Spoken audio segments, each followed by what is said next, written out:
Irmãos e irmãs em Cristo, nós celebramos no dia de ontem São João Maria Vianney e celebramos também o Dia dos Padres, de uma forma muito especial, o Dia do Padre Diocesano.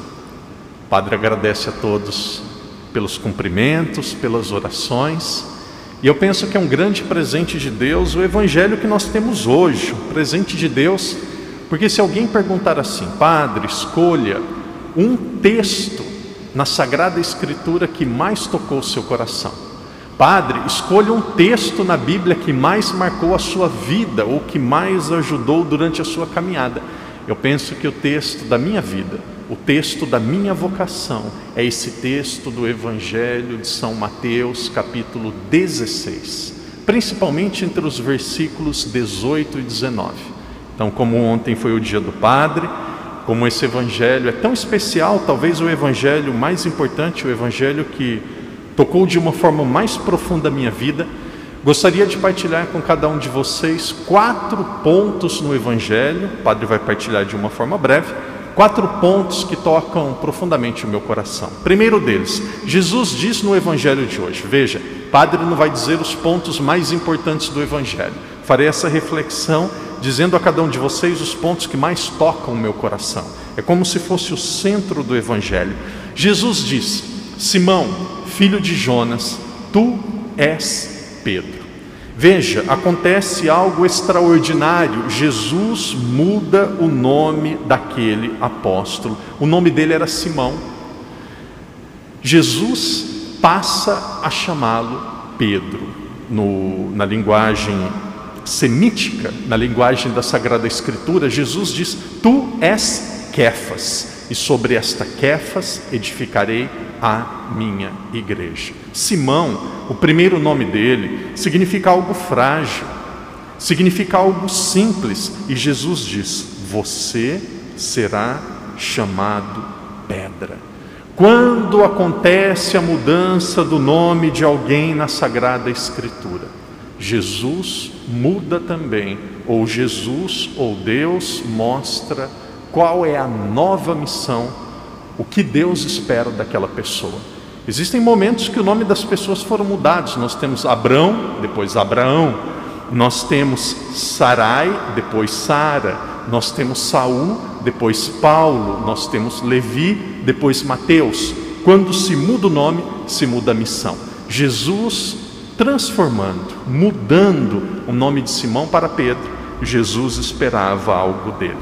E aí o segundo ponto é aquilo que Jesus esperava dele. Jesus diz de forma muito clara sobre esta pedra, e aqui no original, o original é muito interessante. Jesus diz: tu és Quefas, e sobre esta Quefas edificarei a minha igreja.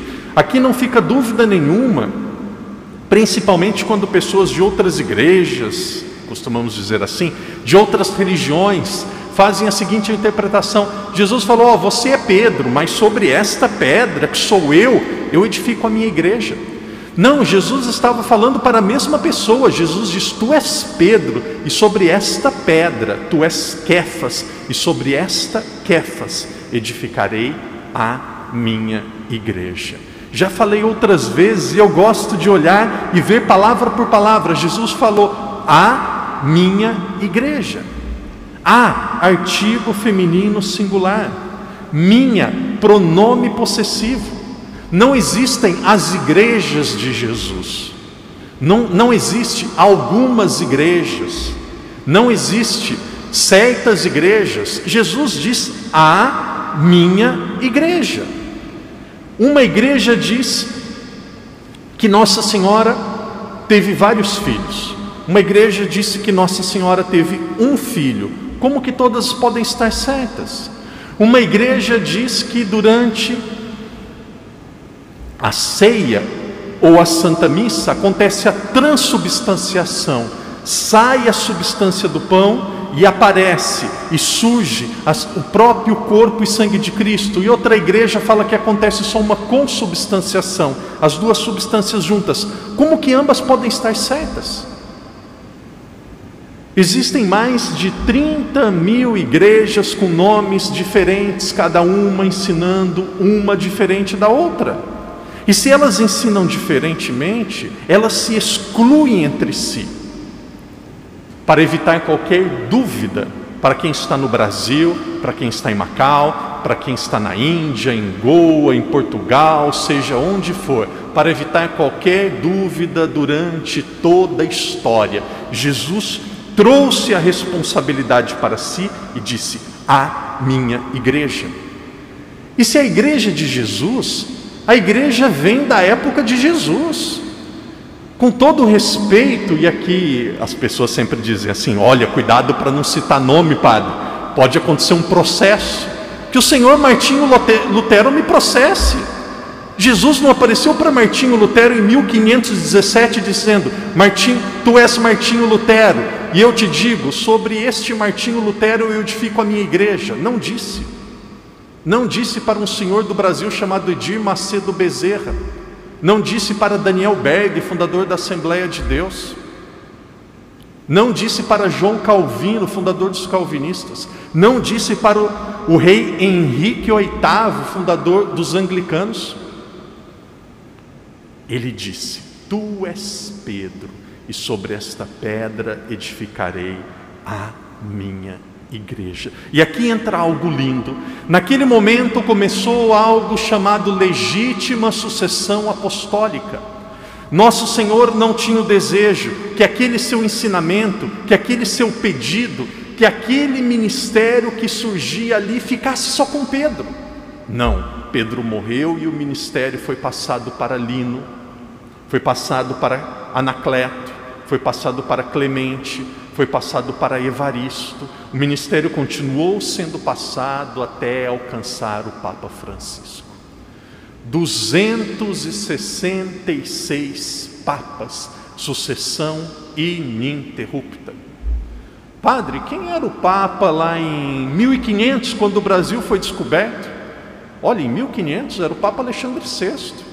Padre, quem era o Papa lá quando tinha São Francisco de Assis, lá por 1220 mais ou menos? Olha, o Papa era Inocêncio III.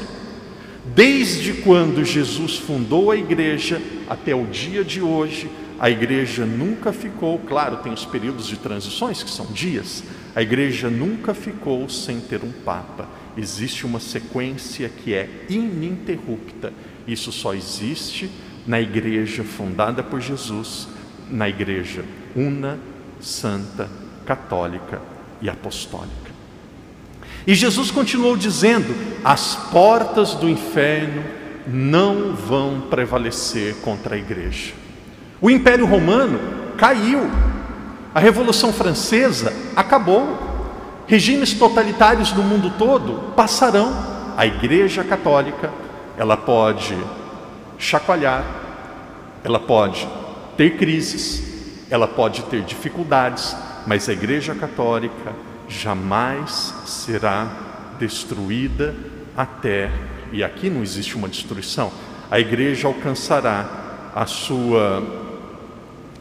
o seu cumprimento pleno com a segunda vinda de Cristo, com a instituição final do reino de Deus sobre a terra. A igreja jamais será destruída. As portas do inferno não prevalecerão contra a igreja fundada por Jesus.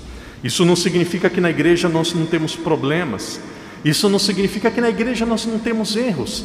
Guarde no seu coração aquilo que eu vou dizer agora. Uma coisa é o padre Daniel, a outra coisa é o ministério sacerdotal. Uma coisa é o Papa Francisco, a outra coisa é o ministério petrino. A nossa confiança não está no padre Daniel, está no sacerdócio. A nossa confiança, com todo respeito, e aqui o padre não diminui nem nada, nem critica o Papa, a nossa confiança não está no Papa Francisco, está no ministério petrino. Quando eu vejo Francisco, eu nem vejo Pedro, eu vejo um ministério deixado por Jesus, que é o ministério petrino, e esse não acaba. Quando eu olho para mim mesmo, eu não vejo o padre Daniel, eu vejo o ministério sacerdotal, e esse não acaba, e esse foi deixado apenas para a igreja fundada por Nosso Senhor. Quarta e última parte, o padre gostaria de refletir aqui por horas, como que é bonito, como que é gratificante nós católicos conhecermos nossa igreja. quanto mais nós conhecemos a igreja, nós mais a amamos. Nós vamos perceber que ela é uma grande intuição, decisão e criação do próprio Deus. O texto continua dizendo, e aqui é o quarto ponto que nós vamos refletir de forma breve. Jesus disse a Pedro que você ligar, o que tu ligares na terra, será ligado no céu. Nós chamamos do poder das chaves. Existe um termo na teologia católica que nós chamamos de ex-cátedra. Ex-cátedra significa sob a cadeira. O que o Papa definir, está definido. Um Papa, ele não pode ir contra o outro. Por exemplo, alguém vai dizer assim, mas o padre não pode errar? Claro que o Papa pode errar quando ele fala em fé, em moral, de forma definitiva, ele não erra. Existe um dogma do Concílio Vaticano I, ali entre os anos 1870 e 1871, é a infalibilidade papal. O que significa a infalibilidade papal? Infalível não significa impecável, infalível não significa perfeito, infalível significa aquilo que é essencial para a nossa fé. O Papa, por ação do Espírito Santo, através do ministério petrino, para nos orientar e nos mostrar o caminho seguro da salvação, ele não errará. Agradeçamos a Deus por um evangelho tão bonito, em um mundo de tanta confusão, em um mundo de tanta bagunça, em um mundo de tanto achismo, em um mundo onde as pessoas querem decidir o que é certo, o que é errado, querem decidir até o que a natureza deve mostrar, apresentar e ser, em um mundo de tanto achismo, de tanto relativismo. Louvado seja Deus, porque de uma forma tão clara, Ele nos deixou a sua igreja. Obrigado, Jesus. Eu sou feliz por ser católico.